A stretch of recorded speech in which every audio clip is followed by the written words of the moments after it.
Welcome to Signal Ahead. I'm Alfred. Today's briefing, Neuroscience, Computational.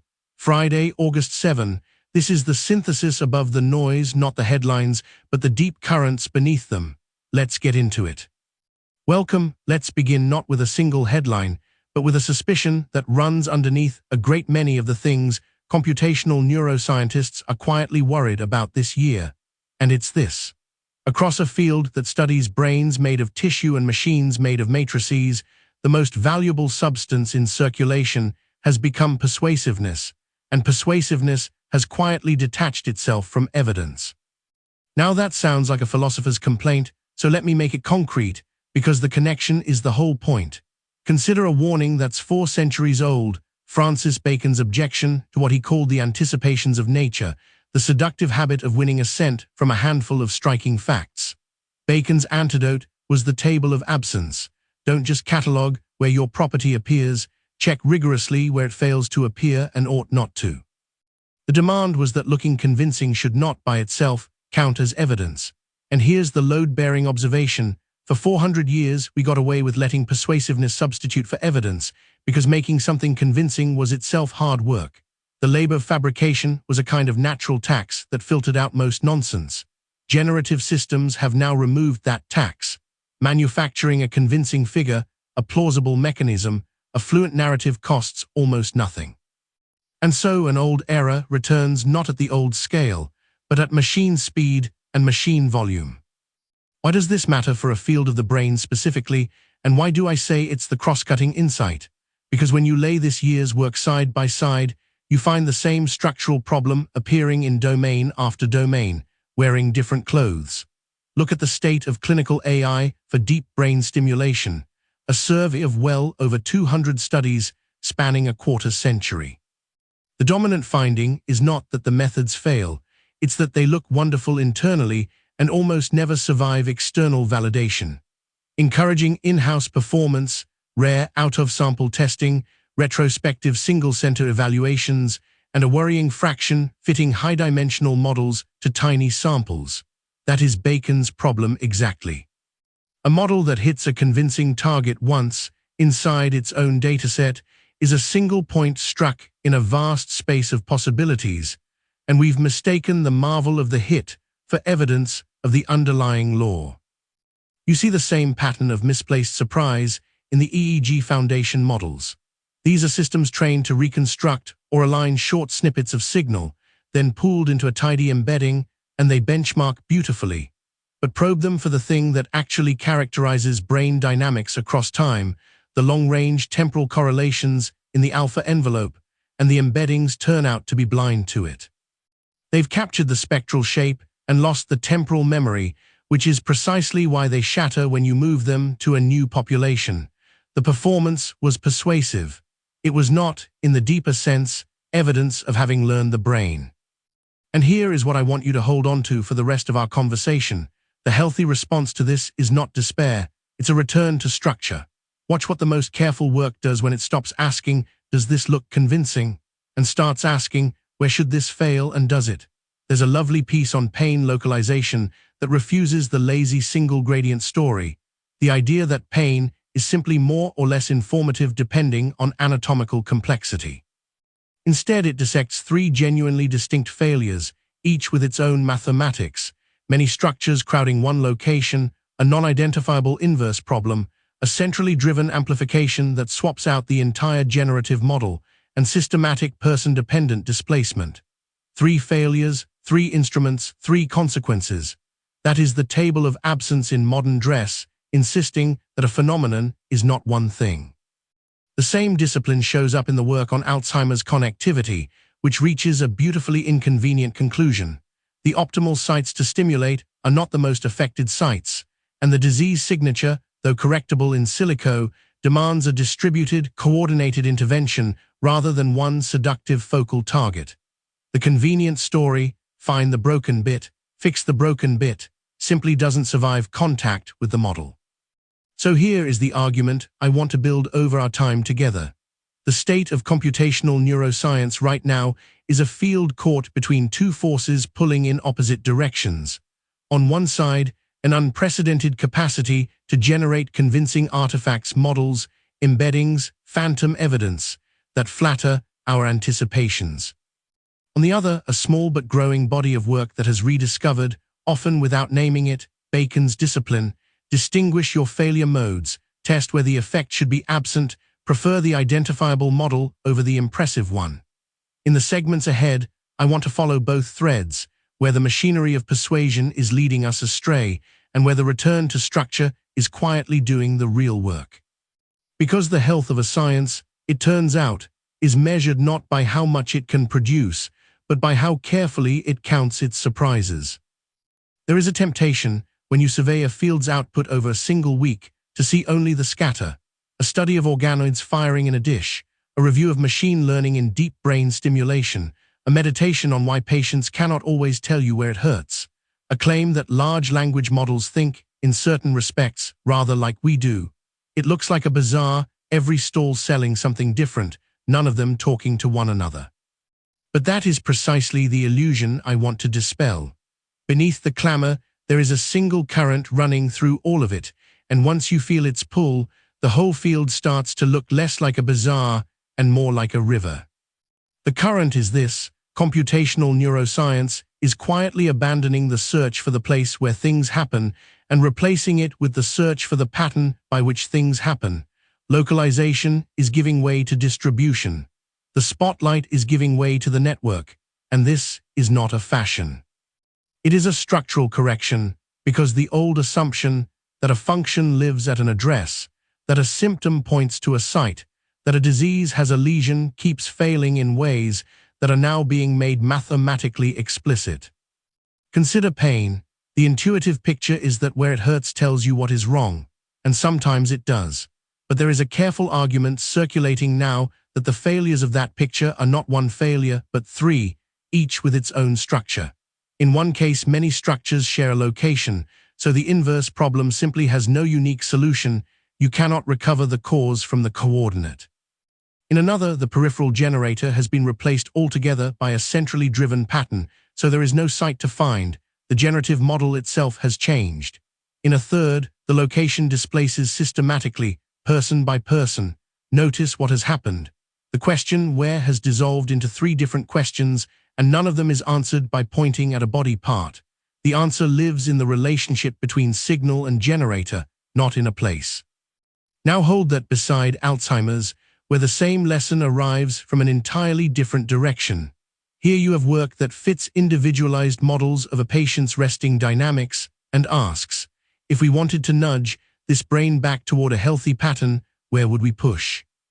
And the striking, almost counterintuitive finding is that the correction is distributed, a coordinated change across many sites, a retuning of the whole connectivity kernel, and that the optimal places to stimulate are not the most affected regions.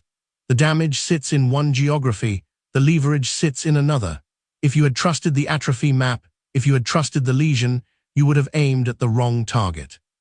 The disease signature is real, it is correctable in silico, but it refuses to collapse into a focal point. It is a network fact, and it demands a network intervention. You begin to see the shape of the current. In the organoid work, the question is whether a mass of cultured neurons is doing structured information processing rather than merely synchronizing, and the tools brought to bear are graph computational, message passing, propagation depth. The unit of analysis is not the cell, but the traffic between cells. In the dendritic modeling, inhibition is understood not as subtraction at a point, but as a divisive interaction whose usefulness depends on how it aligns with the gain and the load of the whole population code. Even synaptic clusters, physical colonies of correlated synapses on a single branch, earn their keep only in the context of a discrimination task that no single-layer arrangement could solve. Everywhere the meaning of the part is being deferred to the pattern of the whole. And here is where the deepest and most unsettling current runs. If cognition is a distributed pattern rather than a located substance, then the substrate stops mattering quite so much. And that is exactly the wager behind the claim that language models converge with human cognition. Not because they are made of the same stuff, they plainly are not. But because across inferential organization, architecture, and representational structure, a certain shape of information processing keeps reappearing, whatever it runs on. That is the same intuition that lets you take an Alzheimer's brain and a reservoir computing model and treat their dynamics as commensurable. The pattern travels. It is portable across substrates because it was never really about the substrate. I do not want to oversell this. There is a discipline that must accompany the enthusiasm, and the field is beginning to name it, the worry that a convincing distributed story can manufacture its own evidence, that persuasiveness can do the work that verification ought to do. That is the countercurrent, and we will return to it. But feel the main flow first. The address is dissolving. What replaces it is relationship, propagation, alignment, the grammar of a network rather than the noun of a place. There's a temptation, when you survey a field's output over a single month, to read it as a random scatter of curiosities, a study of stereo-olfaction here, a spectral theory of refractory neurons there, an AI interviewer for inner experience somewhere else. But if you sit with these papers long enough, a shared preoccupation surfaces, and it is worth naming plainly, because it tells us where computational neuroscience is quietly heading and what we ought to keep our eyes on. The preoccupation is this: the discipline is turning, almost in unison, from asking whether it can build a convincing model to asking whether the model is telling the truth. Those are very different questions, and the gap between them is where all the interesting trouble lives. Consider what happens when a group takes recordings from human cortical organoids, little balls of neural tissue, and asks whether the flickers of activity represent genuine structured processing or mere spontaneous synchronization. The striking detail is not the elaborate graph computational machinery they bring to bear. It is that before any of that machinery could be trusted, they had to recover the true sampling rate and the actual timing of the stimulus. In other words, the impressive-looking evoked response could not even be interpreted until a mundane bookkeeping error was corrected. That is a parable for the whole enterprise.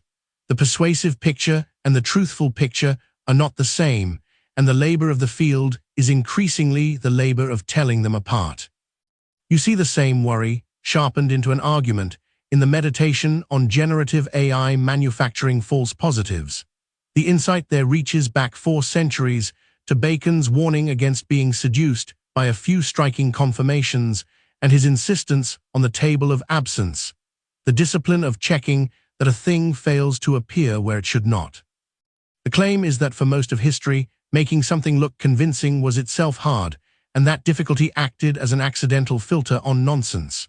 Generative systems remove the difficulty. Suddenly persuasiveness is cheap, and an old error returns at industrial speed.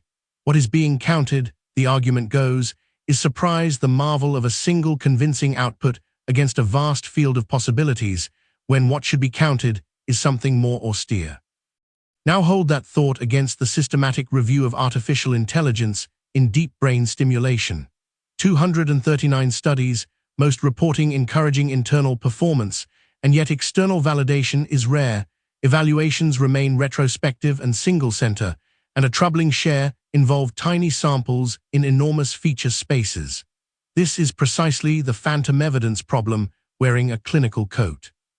A model that performs beautifully on the data it was raised on has, in a sense, only demonstrated that it can be convincing.